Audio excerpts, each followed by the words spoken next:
What is up, guys? YouTube, SPPTV, Sweatpants Posse. Today is the day. It's a nervous day, exciting day, and it's finally here. We're taking this thing to get safety. Right now, we're inside the 1998 GMC Sierra project, as we've been calling it, the 4x4. Right now, we're heading to a local shop to get it safetied. If you guys don't know what a safety is, everywhere in Canada has it, I'm pretty sure. In America, I'm not sure. So a safety is like a certification you get. They check all the brakes and safety items like that or whatever. If you get a vehicle and want to insure it, you need to have a safety for it. If you buy a vehicle from someone, for instance, they can have a fresh safety, as it's often referred to. The safety is good for a year, so if they get safety and then sell it, then you can use that and you're good to go. You don't gotta do anything. But if you buy a vehicle unsafetied, which you usually do for cheaper, like this thing, like what I did, you have to get it inspected and fix everything, or have the shop do it if you don't know how, which would be super expensive. Probably not worth it at all. Basically, it's a huge pain in the ass. I hate safeties. I obviously see their point. But the thing is, if the vehicle doesn't change hands, you don't need to get it safetied ever. So if one family owned a vehicle for 30 years, it can be the biggest rust bucket with one lug nut and, you know, about to kill someone. That's okay. But if you have, for instance, a lowered vehicle sometimes, or with airbags, that's no good, even if it's professionally done. Like, it prevents a lot of vehicles that could be on the road from getting on it. Sucks for us hot rodders, but we work with it here. But this truck is just a stock truck, so it shouldn't be too much of an issue.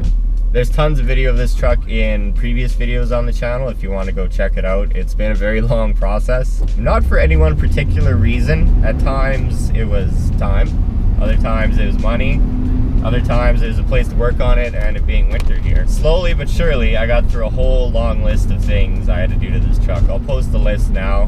You probably won't be able to read the handwriting, so I'll go over it a bit here at this red light. All right, so the original inspection I had done like 2 years ago. Passenger mirror, windshield, parking brake, daytime running lights. That one was easy because I just removed the fuse as soon as I got the truck, because I don't like daytime running lights. Cab corners, rockers, box, fenders, tailgate, rusted out, fail. Whole third door handle and everything didn't work. It was like seized shut. That was a whole adventure in itself, trying to get the door open. Upper and lower ball joints, idler and pitman arm, tie rod ends, U-joint, like all the brakes basically, the radiator leaking and oil leak. They mentioned that. That's usually not part of a safety. That's like mechanical things. Not to get off topic, but that brings me to another point. People around here buy cars with safeties on them, and they think, oh, this is a good car. It should be good to go. It has a safety, right? Like government, blah, blah, blah.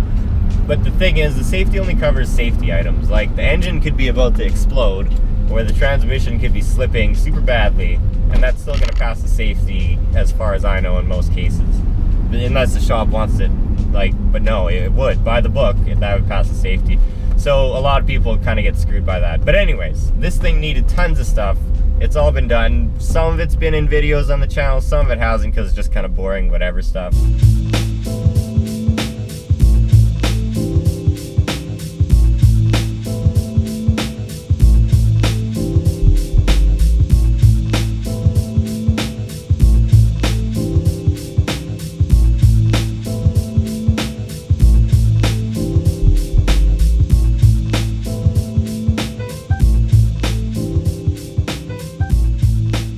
Alright, I'm about to roll up to the place. I don't know if I'm going to video much in there, around there, because I don't know. But let's see how it goes. I'm super nervous, guys. I hope it works out and I get to insure it and get plates on it today, and this is all over for good. Holy cow, guys. All it needs is a brake caliper and the high mount third brake light that's on the top of the cab there. I'm assuming it's just a bulb.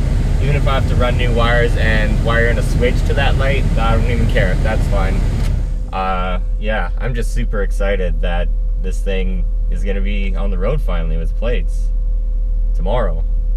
And I have a day off tomorrow. That's pretty exciting too. But anyways, right now I'm gonna get this thing home. Probably not gonna do anything on it today, but I'll get the parts in the morning. We'll go to Clayton's to do the caliper and the brake light, take it back there, and we'll get some plates on this thing and do something fun with it. But yeah, check you then. Comfortable buying experience around. So come in. Yeah, buddy! So it's the next day and it's really cold outside, so this is gonna be a quick clip, but new brake caliper is on after a little Winnebago man action on my part.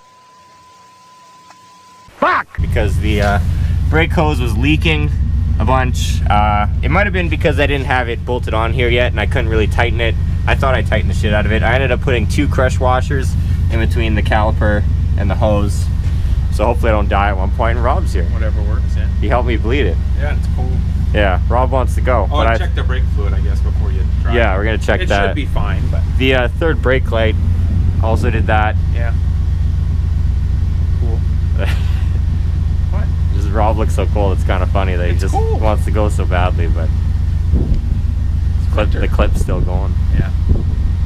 Okay. So put the tire back on. Alright, yeah, I'm gonna put the tire back on and take it to the shop. I assume he's just gonna go outside and look at that and the light and see it's good, and we'll be set. But Rob's coming along for that, so we'll see you guys when we're on the way there. The brake thing, that was kind of annoying for me personally, because it was cold and it kept leaking and I didn't want to leak out all the brake fluid on the ground, and those 2 washers hopefully should work. I think you have to get out of this lane. I do. Oh, you're going this way. Oh. Yeah. Didn't know what your plan was. The washer thing, yeah, no, that should be good. So finally, it's gonna be safety. It's gonna have plates. It's gonna be part of the fleet. I can move on from working on this thing. It only took 3 years. Yeah, you guys don't have to watch videos of rust repair on this piece of shit anymore. There could have been so many more videos of it. It's all the other work I did on it, but you probably didn't care about that either. Although I saw the one video, the highest ranking video for this truck is the one where I delete the oil cooler. That one has 12,000 views, which I had no idea it did until I looked the other day. So you guys like that one. It's good. This is Winnipeg rush hour for you. Which I'm sure is nothing like, you know, LA traffic, but... Where you guys are from, yeah. You know, freeway traffic, but it's still traffic. I say you guys, because most of the subscribers are American. You'd think lots of them would be local in Winnipeg here, but not so. Although we do meet a lot of cool people. The guy at the shop, actually, one of the guys working there, was bugging me about the Sonic Stang, which everyone does when they see me in person, basically, so. Coming up soon. Maybe. You really should have went there at like 1 o'clock this afternoon or noon or something. Yeah, I ended up sleeping in. I knew it. I'm thinking to myself, well, let's think. Michael will sleep till noon, then he'll go get the caliper, and then he'll fix it, and he'll be done by 3 o'clock. It's pretty much dead on. It'll be in time, but not on time. Of course, there's still going to be a bunch more stuff with this truck because we can't leave anything alone, so it'll be more focused on cool things, mods, making it cooler more than getting it ready for a government safety inspection. So look forward to that, but yeah, it's just gonna be my daily, and I like it. It's a good truck when I'm not working on it and throwing tools. After a bunch of enjoyable rush hour driving around, we're back at RFG. Look guys, plates. This thing's legit now. I don't gotta worry about getting pulled over every 10 minutes, even though there's no reason I wouldn't want to be pulled over. I got these plates for now, but I actually ordered, there's some special custom plates you can get here. They're support our troops plates, military type plates. I thought they'd look really good on the black and obviously support our troops, so they'll be here Friday or Monday, they said. It's Wednesday right now. We're actually about to go in RFG and start the live stream. I ensured didn't put plates on it. Let's go for a ride. Well, it's not gonna ride any different than it did now that it has a government safety, I've but... never been in it. Really? Oh, well, we'll definitely go for a ride. I think Yeah, we must have, but I'm super excited for those support our troops plates. I've never got custom plates before, but now that Really? I'm into the idea, I'm super excited about it. I didn't notice that. No, I didn't get them yet. It's giving 2 to 3 days. It's almost a direct fold in, that's why. Oh, Dave's Days of Summer, he's in there. Oh yeah, there is Dave. Check out his YouTube channel. We just watched a We're live streaming, guys. Dave putting new tires on his car. Yeah, at the racetrack. It was nice seeing some summerness again. But anyways, that's gonna be it for this video. I just thought we'd end this video in stream. Oh, double streaming. Yeah, so it's like, you know, if you guys watch this video, you're watching yourselves right now.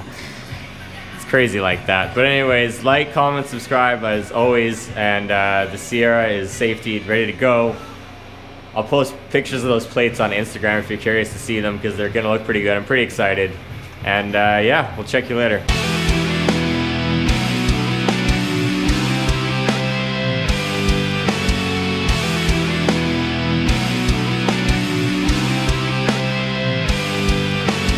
super storage sun cruiser offers maximum storage to a very diverse group of the ferns and the docks.